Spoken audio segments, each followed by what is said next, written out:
అనిల్ రావిపూడి గారికి చిరంజీవి ఫ్యాన్స్ అందరూ కూడా గుడిగట్టేస్తారు భయ్య.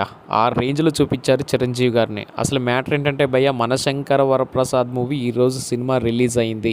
సినిమా ఒకటే మాట బ్లాక్ బస్టర్ ఇండస్ట్రీ హిట్. తోపు తుర్రుంకాని హిట్ అయింది. సంక్రాంతికి వచ్చిన సినిమాలలో 'మనశంకర వరప్రసాద్' మూవీని కొట్టే సినిమా లేదు.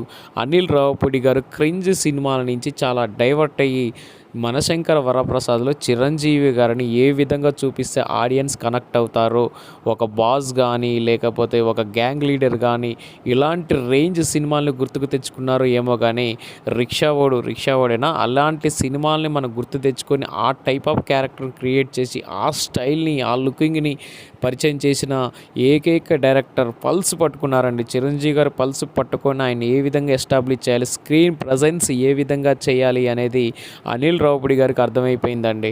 అసలు అనిల్ రావిపూడి గారిని అందరూ కూడా డిసప్పాయింట్మెంట్ చేశారు. సినిమా అనౌన్స్‌మెంట్ దగ్గర నుంచి మన సాంగ్స్ రిలీజ్ అయిన దగ్గర నుంచి అందరూ కూడా డిసప్పాయింట్మెంట్ చేసి ఫ్లాప్ ఈ సినిమా వరస్ట్ అన్నారు కానీ సినిమా చూసి అలా లేదండి. నెక్స్ట్ లెవెల్‌లో ఉంది సినిమా. ఈ సినిమాని గనక థియేటర్‌లో వాచ్ చేస్తే ఆ ఎక్స్‌పీరియన్సే వేరు.